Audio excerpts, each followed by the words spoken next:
If you need to cancel a pending transaction on Revolut, follow these simple steps to ensure the transaction is halted before it completes. Step 1. Open the Revolut app. Launch the Revolut app on your mobile device. Make sure you are logged into your account to access your transaction history.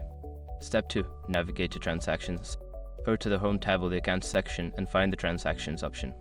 This will show you a list of all your recent transactions, including any pending ones. Step 3. Locate the pending transaction. Scroll through your transaction list to find the pending transaction you wish to cancel. Pending transactions are usually marked clearly, making them easy to identify. Step 4. Select the transaction. Tap on the pending transaction to view more details. This will open a screen with information about the transaction, including the amount and recipient.